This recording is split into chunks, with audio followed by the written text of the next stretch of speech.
Call for National Granny Flat Rules by Sandy Miller.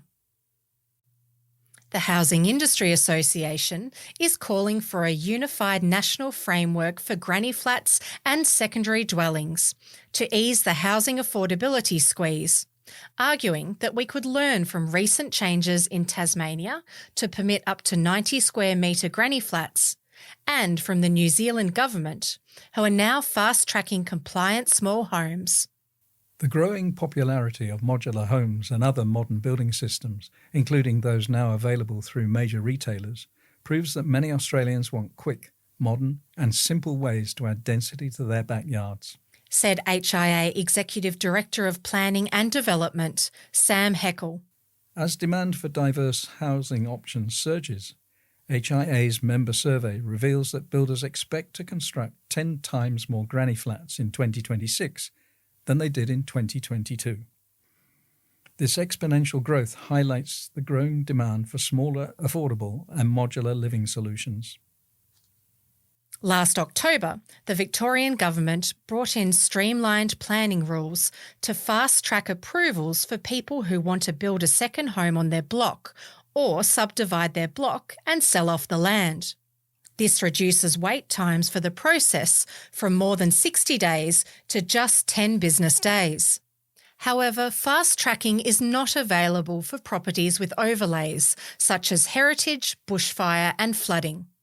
As part of the Victorian Housing Statement, granny flats, small second homes under 60 square metres, no longer require a planning permit on properties 300 square metres or larger, where there are no flooding or environmental overlays.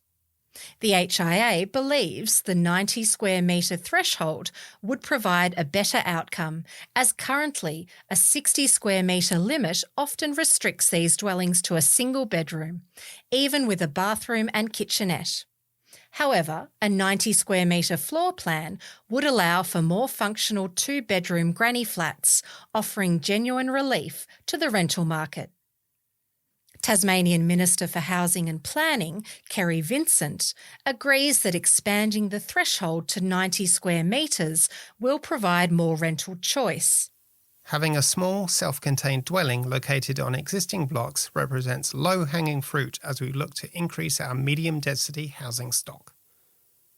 By expanding this size, we can create more diverse housing stock, giving Tasmanians greater options for where they can live, he said.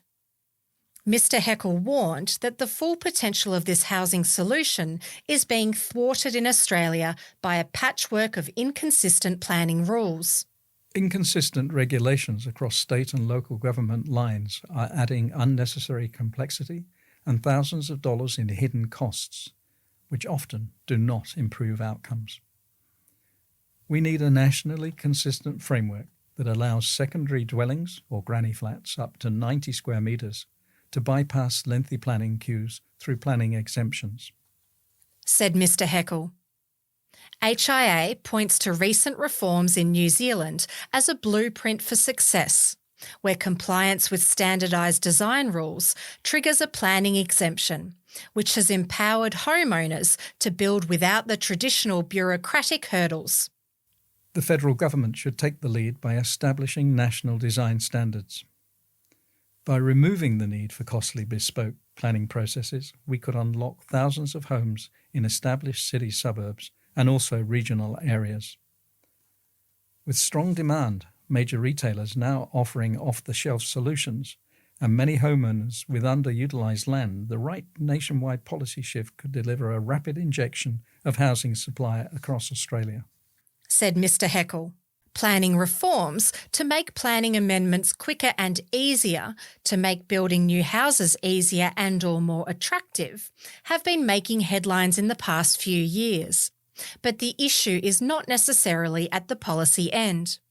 In June 2024, as part of its response to the state government's Plan for Victoria strategy, Manningham Council noted that the issue of a slowing of new housing is not necessarily due to the planning scheme. To date this financial year, Council has approved planning permits for 651 dwellings, with 88% of all our decisions made within the 60-day statutory timeframe. Like other councils, Manningham has issued permits for many homes that have not yet been built. As has been widely reported, the delivery of these already approved homes on the ground are challenged by the current economic conditions and rapidly increasing construction costs. While the calls for a national framework to increase the size of granny flats has merit, the availability of supplies and professionals to complete the work also needs to be addressed. This story was read by Rebecca Rose, James Poyner, Adrian Rice and Sandy Miller.